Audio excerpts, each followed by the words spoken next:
नमस्कार, bullet news देख रहे हैं आप और मैं हूं राजकुमार पाठक। देखिए, नामांकन की तिथि घोषित होते ही 8 अक्टूबर तक लास्ट डेट है। उसे लेकर के सभी पार्टियों ने अपने अपने उम्मीदवारों का ऐलान कर दिया है और कहीं ना कहीं हर उम्मीदवार अब कलेक्ट्रेट में या फिर जहां पर बनाया गया है सेंटर, वहां जाकर के अपने अपने नामांकन पत्र दाखिल कर रहे हैं। अब एक खबर सबसे ज़्यादा उड़कर आ रही है कि जिस तरीके से कहा जा रहा था कि रफीगंज से प्रमोद सिंह का नाम सामने आ रहा था, अब वो नाम निर्दलीय के रूप में आ गया है। तो अब प्रमोद कुमार सिंह निर्दलीय से उम्मीदवार हैं। प्रेस कॉन्फ्रेंस के जरिए उन्होंने बताया, ये जान लीजिए क्या कुछ कहा उन्होंने, देखिए रिपोर्ट। जीतकर हमारा एक ही सोच है, विकास करना। मैं तो जो सरकार को काम करना चाहिए वो काम अपना निजी पैसा से हमने किया है, निजी धन से किया है, तो हम तो विकास करने ही आए हैं। 9 वर्षों से लगातार जो मूलभूत सुविधा सरकार को उपलब्ध कराना चाहिए, वो सुविधा जितना हमको बना हमने किया।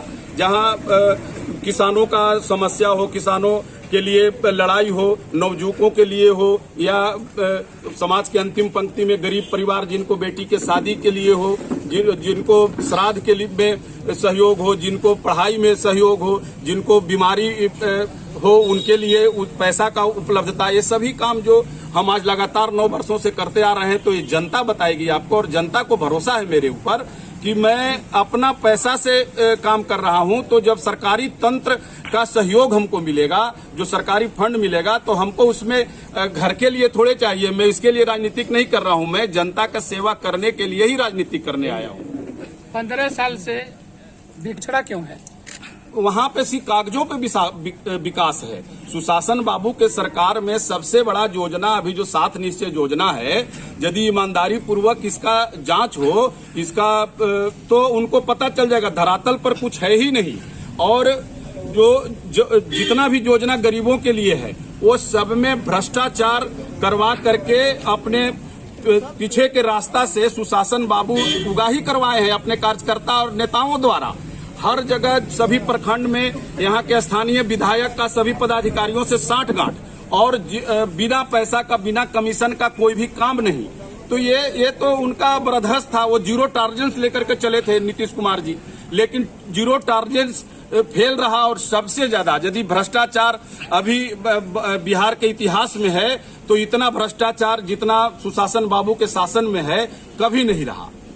एक गरीब प्रमोद भैया जिंदाबाद, जिंदाबाद जिंदाबाद, प्रमोद भैया जिंदाबाद, जिंदाबाद जिंदाबाद। अभी जो मेन काम है गरीबों का, राशन कार्ड में नाम जुड़वाना, सबों से फार्म ले लिया गया और उसके बाद उसमें 1,000 रुपया उगाही किया गया कि हम आपका राशन कार्ड में नाम जुड़वाएंगे। और जब हम उसके लिए ब्लॉक पे हंगामा भी किए, कोई पदाधिकारी नहीं मिला, और 12-12 हजार फार्म एक प्रखंड से लेने के बाद 600 और 500 लोगों का नाम जुड़ा। ये तो करवा नहीं पाए सुशासन बाबू। दूसरा, जो वृद्धा पेंशन, विधवा पेंशन है, जो सबको 60 वर्ष से ऊपर आयु वालों को देना है, उसमें इतना भ्रष्टाचार है कि हम लोग जब जाते हैं गांव में, तो उन लोग पूछते हैं बुजुर्ग लोग कि बाबू हमको तो कोई सहारा नहीं मिल रहा है, हम विधवा हैं, अभी तक हमको विधवा पेंशन नहीं मिल रहा है, हम वृद्धा हैं, वृद्धा पेंशन नहीं मिल रहा है। ब्लॉक पर बिना पैसा के कोई भी पदाधिकारी काम करने के लिए तैयार नहीं है। और ये जो देन है, ये नीतीश बाबू के सरकार में बैठे हुए उनके सब प्रतिनिधि, विधायक, मंत्री और पदाधिकारियों का साठगांठ से ये चल रहा है भ्रष्टाचार। और इसके खिलाफ में हम आवाज उठा रहे हैं और ये लेकर के हम जाएंगे लोगों के बीच में। और वो नहीं करवा पाएंगे, लेकिन रफीगंज विधानसभा में भ्रष्टाचार मुक्त रफीगंज बनाऊंगा मैं, ये मेरा सपना है।